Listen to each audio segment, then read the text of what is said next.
Olá a todos, olá professora.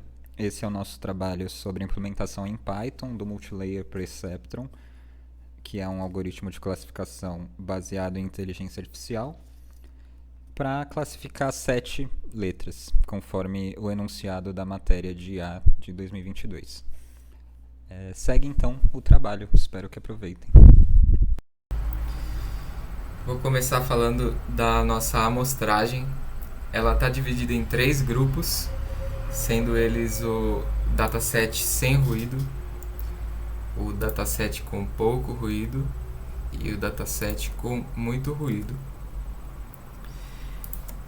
totalizando 21 imagens em cada um dos grupos, onde cada imagem é uma representação de uma letra, dentre elas as letras A, B, C, D, E, J e K.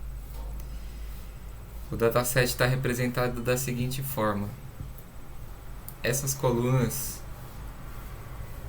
são as representações do caractere em si. Cada uma delas é uma imagem, cada uma das linhas. E aqui representa onde existe um pixel e onde não existe, por 1 e menos 1. As últimas colunas representam qual das letras é.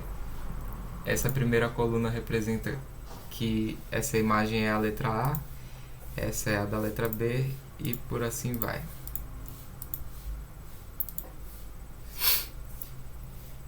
Para o treino, o dataset que a gente usou foi o de caracteres limpos, sem ruído. Isso porque é necessário que tenha os melhores dados possíveis para fazer o treinamento. No treino sem parada antecipada e validação foram utilizadas as 18 primeiras letras. E no treino com parada antecipada e validação foram utilizadas as 14 primeiras letras. O conjunto de dados utilizado para a validação compreende as 7 últimas letras do dataset de caracteres sem ruído. E nos testes sem parada antecipada foram utilizados 2 grupos de dados, sendo eles as últimas 3 letras do dataset de caracteres sem ruído e o dataset de caracteres com pouco ruído. Nos testes com parada antecipada foram utilizados também 2 grupos de dados, sendo eles as 7 últimas letras do conjunto de caracteres sem ruído e o dataset de caracteres com pouco ruído.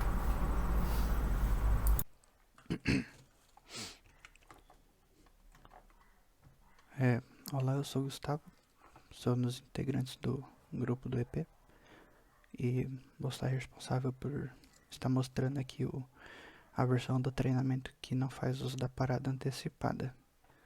Então aqui nós estamos aqui no nosso ambiente do VS Code e dentro da classe MLP nós implementamos o método de treinamento sem a parada antecipada, que é basicamente qual você está falando aqui, que diferente da versão que faz uso da parada antecipada, aqui não é passado para a gente um conjunto de validação.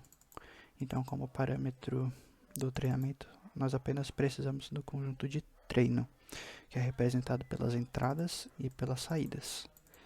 E, bom, brevemente falando sobre a questão de não utilizar parada antecipada, aqui nós temos como condição de parada do laço o número de épocas. Mas se caso fosse utilizado somente o número de épocas, nós teríamos uma dificuldade que é definir o número de épocas aceitável, né? Tendo em vista que poucas épocas podem causar o que a gente chama de underfitting, né?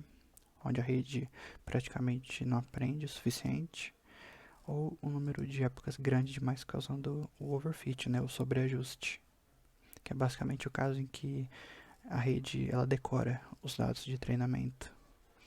Então, para evitar esse tipo de problema, nós implementamos, né, nós definimos um erro mínimo aceitável, que a gente pode estar considerando como um limiar, que nesse caso vai estar sugerindo para a gente, quando nós tivermos alcançado esse erro, que a rede já aprendeu o necessário, né? Então o treinamento pode ser parado. Então, após vários testes, nós chegamos em um erro limiar com esse valor, 0.001, e ao final de cada época é feita essa verificação De caso a gente tenha atingido um erro igual ao limiar, o treinamento pode ser concluído, né? Então vamos para o código, né? Abrindo aqui o terminal, está executando o nosso programa.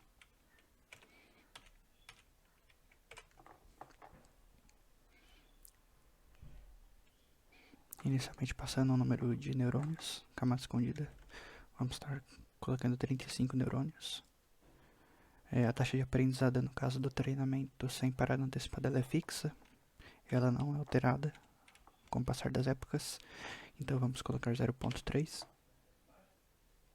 E o número de épocas de treinamento, né? Como eu falei, a ideia é que o treinamento não itere todas as épocas. Tendo em vista que quando ele atinge o erro mínimo aceitável, o treinamento é concluído. Então vamos colocar um número relativamente grande, como 10.000. E escolher a opção 1 aqui, que é o treinamento sem a parada antecipada. Então o que acontece aqui é que a cada época vai estar sendo exibido na tela o erro gerado naquela época. E a gente vai perceber que o erro cai.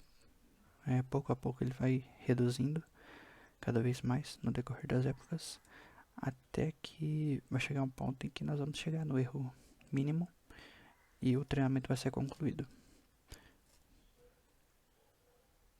Então vamos estar aguardando aqui o fim.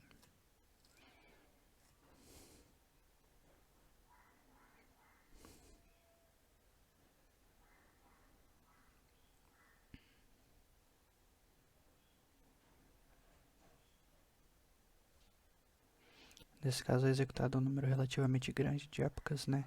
Tendo em vista que mesmo não utilizando a parada antecipada, ainda nós não temos um mecanismo tão preciso de definição.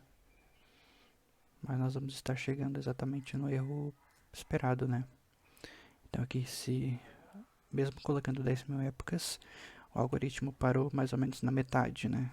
Então ele parou em 5.390 épocas, tendo em vista que ele atingiu o erro aceitável, né?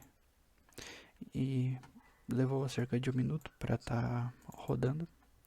E agora a gente vai estar analisando o gráfico que foi gerado.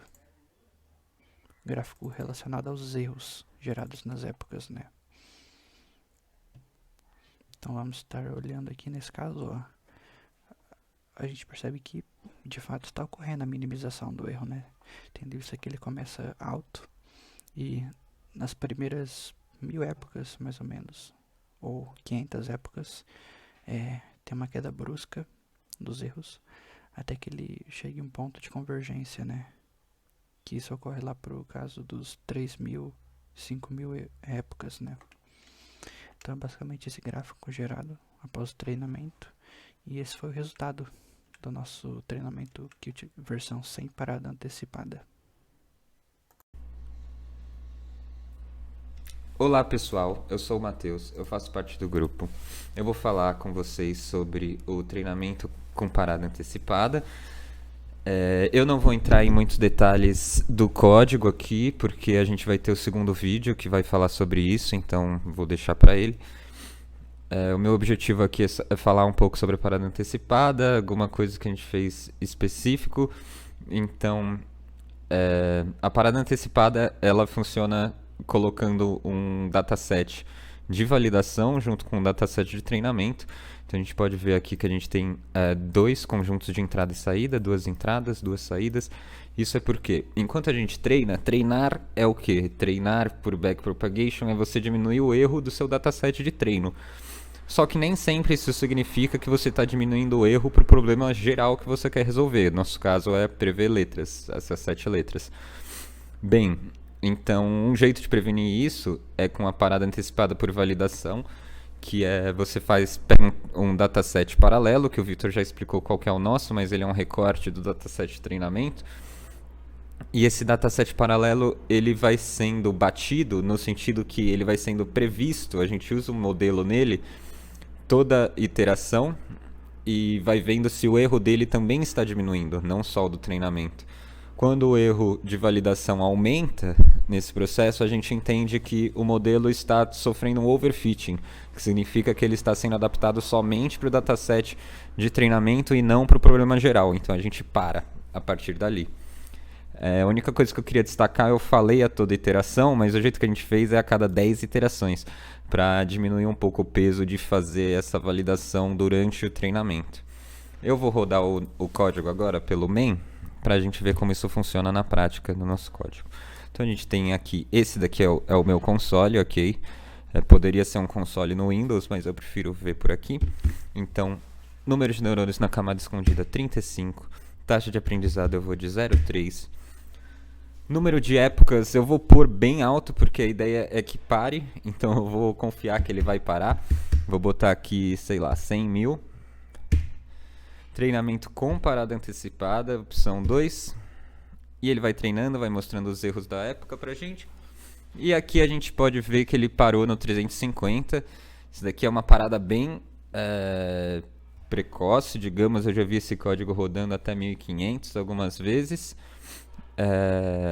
Isso pode ter impacto na performance, mas o Renan vai falar mais sobre isso, qual dos modelos ficou melhor e tal. Não vou entrar na fala dele. Mas eu queria só mostrar uma coisa, que aqui a gente tem o gráfico desse erro de validação quando ele é parado. Então, o erro de validação ele está descendo, descendo, descendo. Aqui provavelmente teve uma pequena subida e ele para. Então, a gente tem o plot só até aqui. Mas, quando a gente não para, a gente fez uma implementação de while true só para ver até onde vai esse erro de validação. E a gente obteve esse output aqui. Então a gente consegue ver que por esse output que a gente pode ter alguns mínimos locais que a gente tem uma certa dificuldade de transponer, e isso pode trazer problemas de performance que vão ser discutidos mais adiante. Olá, eu sou o Renan e vou continuar a apresentação. Eu vou falar um pouco aqui da comparação entre dois tipos de treinamento. Primeiro eu vou estar rodando aqui o nosso código. E aqui aqui o programa ele pede o número de camadas, o número de neurônios na camada escondida. Vou colocar um valor aqui de 70 neurônios, com uma taxa de aprendizado de 0,4. E vou colocar um número de épocas grande, porque para isso não acaba sendo um limitador dos nossos treinamentos.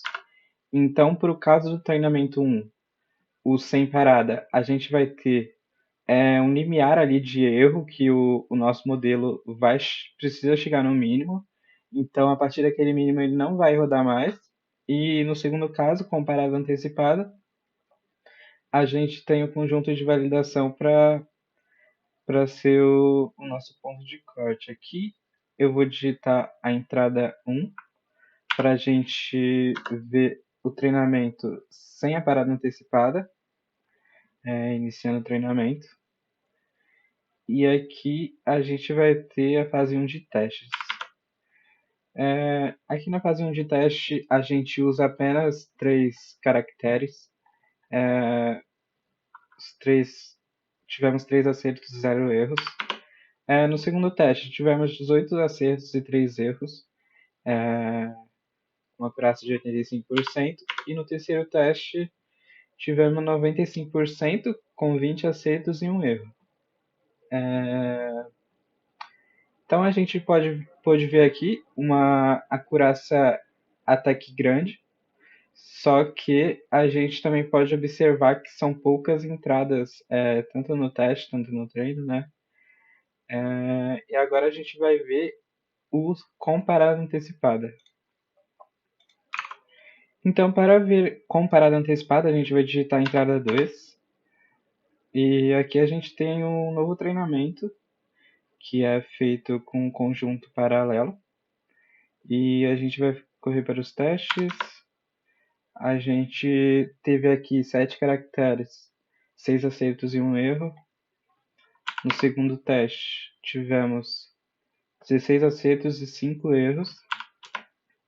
E no terceiro teste, 15 acertos e 6 erros. Aqui é muito importante salientar que a gente está lidando com um baixo conjunto de dados. Então, o mais importante aqui é sabermos que, com parada, a gente evita o overfitting, né?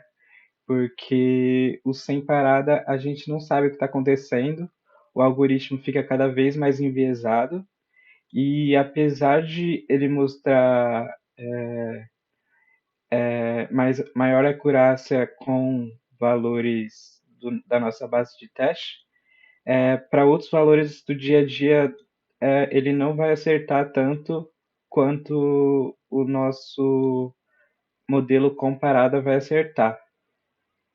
Então é isso, pessoal. Quis fazer uma apresentação rápida aqui para vocês entenderem. Muito obrigado, boa noite.